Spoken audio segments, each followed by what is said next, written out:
Good afternoon to our Facebook fans. On behalf of the Board of Directors and the management and staff at the University of the West Indies Press, I would like to welcome all our viewers to UWI Press Black History Month 2012 initiative.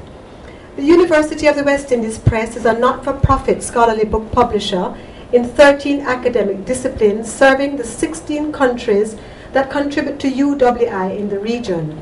We are particularly well known for our work in Caribbean history, Caribbean cultural studies, Caribbean literature, gender studies, education, and political science.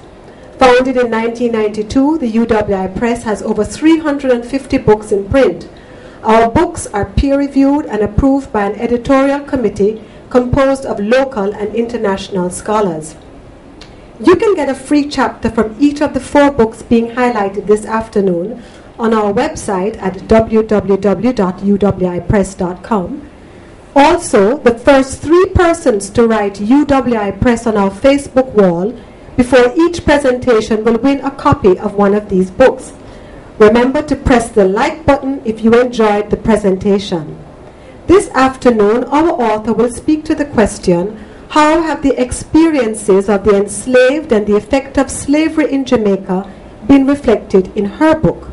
Please join us in welcoming Dr. Susan Francis Brown, Communications Consultant, as she speaks to her book, Mona, Past and Present, The History and Heritage of the Mona Campus, University of the West Indies. Welcome, Dr. Susan Francis Brown, and thank you for being with us this afternoon. Thank you, Donna. Thank you very much. You're welcome. Okay, well, I've been asked to speak to the question of how the experiences of the enslaved and the effect of slavery in Jamaica has been reflected in the book, Mona, Past and Present. And for those of you who haven't seen it in the stores, let me do a little marketing here. I'm sure that it's been up on the website. But the Mona, Past and Present is what I guess you would call a generalist history book.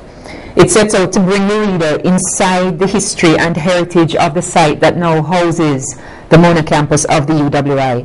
And it sets out to do that in a very accessible way, with stories and maps, postcards, and photographs that bring alive all the various happenings across the centuries on the old Papine and Mona estates. So, you know, this would be, if you're seeing, this would be a kind of normal page, which would include old estate maps, photographs, and other visual attractions, as well as text. So the Mona campus sits across the Mona and Papine estates, which were basically operating from the mid-1700s, the middle of the 18th century, up until the late 1800s. And in the case of the Mona estate, it was the last operating sugar estate in St. Andrew, and it went out of business in the first decade of the 20th century. Once we talk about the estates, of course, we're talking about the sugar industry during a time of enslavement. And the story of the Mona and Papine estates, as they were consolidated into those known entities, is the story of English and Scottish landowners, and the story of Africans and their descendants who worked the land, who built the aqueduct that is still a landmark stretching from the Hope River to the Mona Chapel, who lived in communities, the Papine village on either side of the aqueduct near the UWI boundary with the University Hospital, and the Mona village near the Queensway entrance to the university towards the science buildings. The book talks about the botanical markers for those villages where enslaved people lived, those ackee groves and groves of other fruit trees that are commonly associated with such sites. The book also mentions early archaeological investigations that have been done much more systematically in the last 3 years through collaboration between the University of the West Indies Department of History and Archaeology and the Virginia, USA-based Digital Archaeological Archive of Comparative Slavery, much more briefly known as DAX. And they have worked with UWI in the last 3 years to do survey archaeological excavations of slave village sites at the Mona and Papine estates, and more recently the site of one of the 2 Mona great houses that are in the area, and this one is one that falls on the Mona campus. Mona Past and Present talks about the size and makeup of the estates and the populations of enslaved people in as far as known data has allowed. And I should add that because it sets out to explore the Mona site over time, it covers a span that goes past emancipation in 1838. It goes also to the extent of indentureship. It deals with things like water rights and wartime camps, and of course the University of the West Indies, from its earliest days when it was actually a college of the University of London. So it addresses slavery, but it does more than address slavery.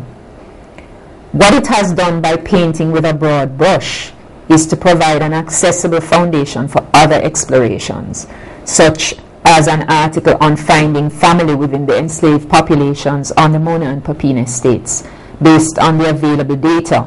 And that's an article that actually appeared in Caribbean Quarterly a few years ago. It's also helped to provide a basis for work to mark the material remains on the campus, and therefore call attention to the heritage, the historical heritage of the site. And those markers include signs about on various ruins and so on, and they also include obelisks that mark the enslaved populations who lived in the estate villages. And those obelisks actually carry on them the names of persons who, through research, we were able to figure could have possibly been alive, living in those villages at the time of emancipation. It's also very important in this context and in this moment to mention that one of the very evident elements in the lives of any people, including the population of the Mona site, are the places where they died and were buried, as well as the places where they lived and worked. Neither maps nor archaeological survey had to date identified burial grounds on the Papine or Mona estates. Recent finds on the old Papine Estates section of the campus during construction activity may put that question to rest, while raising others related to intellectual inquiry as well as fitting commemoration. Perhaps, in fact, it's time to update this history of a richly historic site. So, in brief, I would say that the Mona past and present does definitely speak to the whole issue of slavery and the experiences of the enslaved in relation to the two estates on which the Mona campus site is located. And it does that mainly through seeking to explore whatever information exists on those people, all the people who have lived on the sites, the African ancestors, being important among them. And the fact of the matter is that those people were very involved in the building of most of the remnants that are still to be found on the campus, including the aqueduct, some of the old sugar ruins, and so on. That's where I'd end. Okay. Thank you very much, Suzanne. You're welcome. Okay. So once again, thank you for joining us, and we look forward to seeing you soon.